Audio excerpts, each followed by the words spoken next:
Alright, everybody, welcome back to my next video. I almost said restaurant review. I don't think so. This isn't a restaurant review. Although, like I said in the last two videos, especially the first one, I'm 90% sure that I'm going to get Richard or Madbadvoodo to say something. It's going to get him riled up. This is a big deal for me just because I think what happened and what I'm going to talk about in this video is wrong. And I would like to see something get fixed about it, and I just wanted to, bring people's attention to it. Recently, like, I'd say, in the last, month maybe, there was a lady who was shot by her now deceased husband in the head, neck, and belly as she was heading to work in a town that Tony and I grew up here in Kentucky. The town's name is Fort Thomas. The husband then turned the gun on himself and ultimately killed himself with said gun. Before I reveal the fate of the lady here, meaning if she lived or not, I want to give some background here on both Fort Thomas and the situation of the lady and her now deceased husband. Let's start with the city of Fort Thomas here. Fort Thomas is the kind of town that not too much goes on there crime-wise, meaning that the most excitement that the city's police probably gets in a year is from the town school system. They have a K through 12 school system there, and the occasional speeder and things along those lines. The city hasn't had very much excitement crime-wise, like I said, since the Beverly Hills Club supper fire back in the 1970s, and that's really saying something here. So when this double shooting at the north end of town happened earlier this month in Fort Thomas, everybody was surprised. Even Tony and myself were surprised, since Tony and I both knew that we could safely walk down the streets of town and not have anything to worry about happening to us, us getting jumped or, like just random gang-related things. There's no gangs in Fort Thomas, and this was even back in the day when we were kids. I mean, it's like that. Fort Thomas is, like I said, one of these small towns, and it's relatively safe to walk down the street even at night, and you can literally expect nothing to happen there on a regular basis. I mean, which, outside of the occasional rare random crazy things like this shooting or the Beverly Hills Supper Club fire, you almost never hear of anything going on in Fort Thomas outside of Highlands, the high school, playing some big name school from Florida today. I know it was on ESPN. That was about the most excitement that happened in town lately, other than this shooting. Anyway, back to this lady and her shooting. The lady was in the process of obtaining a divorce from her now deceased husband. Apparently, this guy was stalking, harassing, and scaring the snot out of this poor lady in general before the guy hauled off and attempted this murder-suicide attempt in Fort Thomas earlier in the last 4 weeks. As a matter of fact, the lady attempted to get a restraining order from the court that was overseeing her divorce to keep the husband away from the lady and from like her 2 or 3 dogs, which the man had threatened to seriously hurt and or kill, the lady and her dogs to the lady. Unfortunately, the judge that was presiding over the divorce case turned down the lady's request for a restraining order, and the judge stated that, quote, there was no case or imminent threat for cause for alarm or something along those lines, and denied the, protection request. One thing that I'd now like to ask the judges, considering that this lady had several text messages and emails that were from the deceased that clearly stated this man's intention, and that the lady believed that her now dead late husband was stalking her, and considering that the lady had a reason to believe from said texts and emails, that her estranged husband, wasn't acting like himself because he was off his psychotropic medicine to keep him calm, why did you not take her seriously and give her that restraining order in the first place?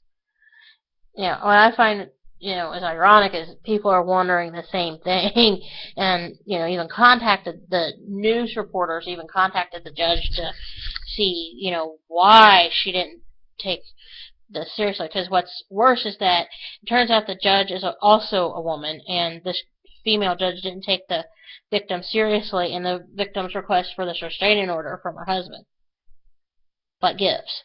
Now I can't remember if I've stated this in this opinion in a previous video, but as far as the whole gun safety thing goes here, here's what I really think needs to happen as far as gun safety goes. This case here with this lady getting shot and seriously injured by her, seriously hurt by her mentally unstable husband, the deceased husband, he should have been stopped from getting that gun in the first place. As they said on the news, if that judge had given that woman the restraining order over in Kenton County, which is where the case originated from, because she lived in Independence, and Independence is one county over from us, that would have red flagged that man's information, and the guy wouldn't have been able to buy the gun from wherever he got the gun from over there that he had used to seriously shoot his wife and then kill himself with it, because that red flag would have popped up and stopped the sale from happening at that gun store that day. And it would have happened anywhere the guy would have went. It wouldn't have mattered if he went here in Carroll County, it wouldn't have mattered if he went over in Boone County, it wouldn't have mattered if he went to Gallatin, it wouldn't have mattered if he went over to Hamilton County up in Cincinnati, wherever. I mean, it's just because, thank God for the Brady Bill, that would have showed up. This is a case of that would have, the Brady Bill would have helped out with that and that restraining order. Granted, he could have probably bought it off the street, but it just would have at least impeded him being successful in legally buying the gun. If we're going to, and the other thing is if we're going to talk about gun safety, what I think needs to happen is, as far as gun safety goes, is there needs to be changes in the mental health area, and there not be a stigma with saying, okay, well, so-and-so has like schizophrenia or bipolar or this or that, and they need help, and people need to be able to have outlets to get help for those mental health issues, especially if they can turn violent. Like, I know schizophrenia and bipolar can turn violent, and they can hurt themselves, and I think that people with those issues need to be able to get some kind of outlet or help somewhere where, like if they're going to harm themselves, I think that the mental health facilities need to be into place to where they can go there and be locked up or put there for their own protection and the protection of others. And this is another thing that I know will get Richard or Madbadvoodo all riled up. I mean, my thought is if President Obama wants to overhaul the medical system in this country, what he should have done is start with the mental health system. And I know I've mentioned this before, but this goes back into the whole gun safety thing, and this is why I'm naming it now. President Obama should have started with the mental health system in this country to, make sure that, like I said before, people with mental health issues, like bipolar or schizophrenia or anything along those lines, has a place to go to be protected, and not be like, like some of those places like they show on TV that were just horrible, that, were just poorly managed, and, abuse out the end, and it's just, awful. I mean, it should have been properly done, and I also think that, like if somebody with a mental health issue gets diagnosed with that by their psychologist or, by their doctors, that should automatically put a red flag on their information, and anybody that's like family to that person, I mean, granted it kind of hurts them, but like they should get like notifications saying somebody has just been recently diagnosed with a mental health issue. Please be advised to watch your guns, because I mean they could also go steal a family member's gun and perpetrate a crime too. And I just wish that there was something in place to red flag these folks to protect themselves and keep them from getting guns, because this is an example of what can happen when a mentally unstable person with serious mental health issues gets a hold of a gun. They hurt themselves and others. And these folks need to be protect themselves and others.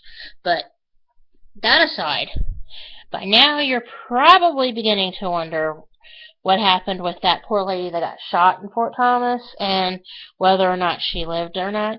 One thing is, at the north end of town is the hospital that Tony and I were born in. No, they didn't take her there.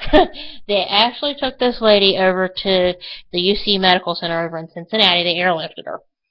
And she was operated on that very same day by the folks at the UC Medical Center.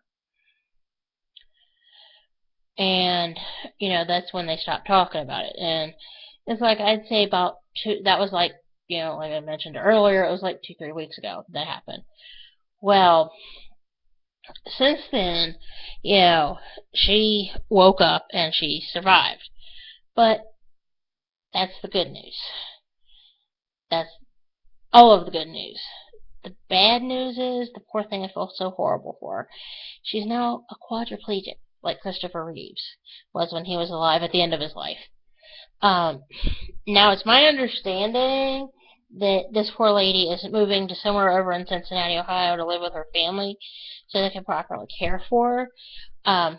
I just feel so bad for her, and I just wish that the laws here in Kentucky would have helped her and protected her, because this guy, her now deceased ex-husband, if, that judge had done her job correctly, they would have said, okay, well, he couldn't buy a gun, he, had to stay at least so far away from her. Of course, like I saw on Facebook once, a restraining order is only a piece of paper. Well, you know what, if they did restraining orders that had some serious teeth on them, like, and have it where it's like, it was better protection, like where like the person has to, like they have like some kind of better monitoring system for them.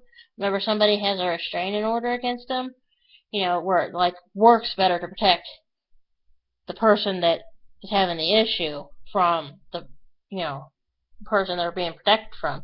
And I think a lot of this might like slow down and or stop altogether.